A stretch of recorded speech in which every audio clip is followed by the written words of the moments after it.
Beautiful. Tell me a little bit about yourself, Miss Jean, your name, full name, age, and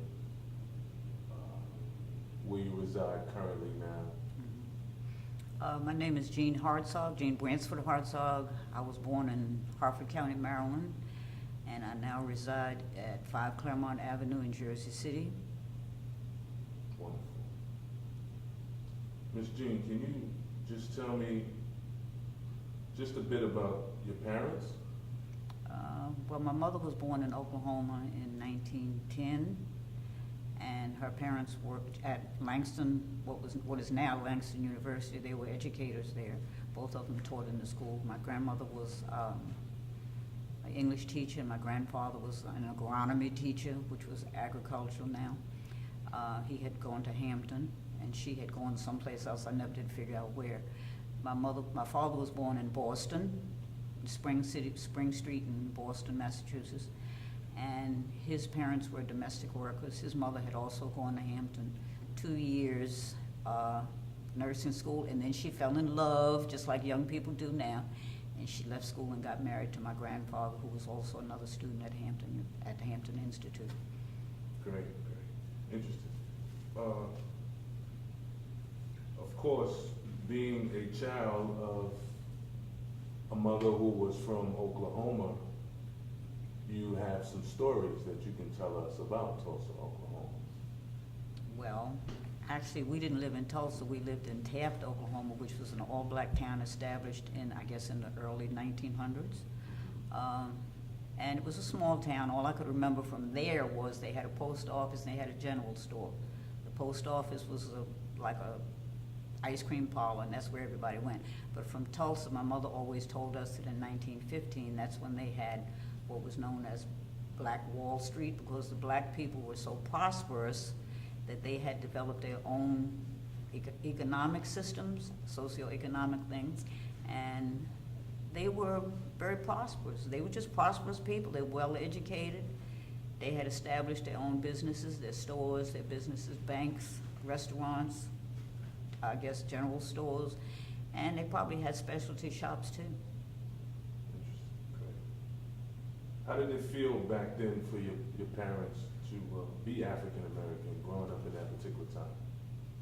My mother was she was spoiled because her father only wanted one child, and he was pleased that she was very smart because since they were working at Langston University, she started school when she was 3, and I guess they had developed their own school, special school, just for the children of the working people at the college. And by the time she was 5 and everybody else was going into 1st grade, she was already in 4th grade. And she was spoiled. She played piano. We still have the piano in Baltimore that my mother brought here. She was taking piano lessons and she didn't want to keep practicing, so she bit the piano.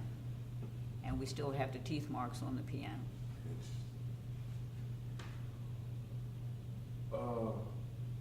Were white Americans receptive to such an economic movement? I'm pretty sure they weren't. I'm sure they weren't. I don't think they're receptive now. And to the point where they just couldn't deal with it. And I think they were, found some reason to go into the town and start blowing up things and shooting them and killing, just like we're doing now. And they did bomb. I know they always said that they still say that they have never bombed any place in America on United States soil, but they have. It's been documented, and thanks to computers, we can find the documentation.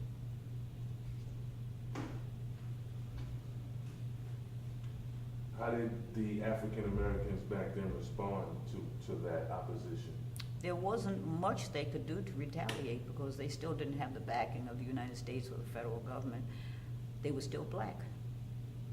And the white people were the people who were in control of everything. Actually, they were in control of everything now that they had destroyed what few things black people had accumulated and developed in that, even in that area where it was supposed to be a free state.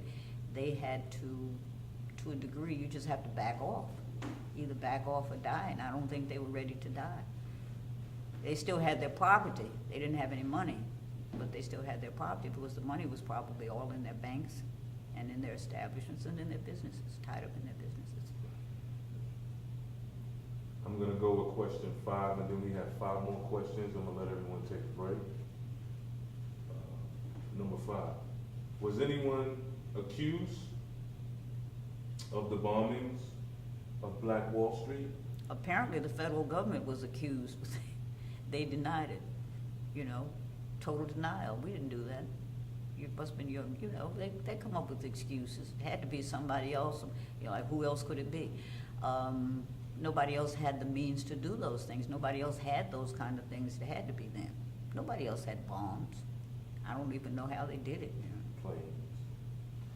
They had planes then? Yeah, in order to bomb, they I had guess to they drop did have to have the bombs planes. with the planes. I guess yeah. they could have used catapults too. Whatever, they did bomb. They were bombed and nobody else had the weapons of mass destruction, mass destruction then. And they're still the ones that are doing it. Right. They're still the ones. One bonus question. Do you know what started it, what triggered the whole thing? I mean, what was the reason for them to wage such an attack on Black Wall I would just say envy. Envy.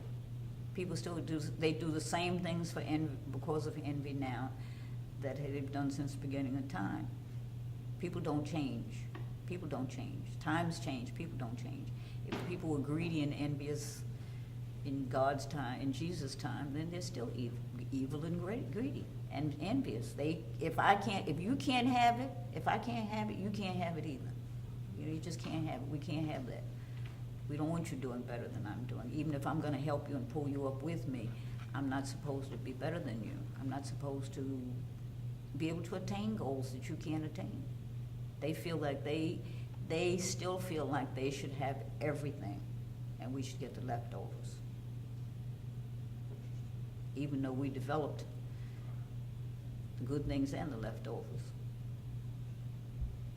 Thank you. We're gonna cut.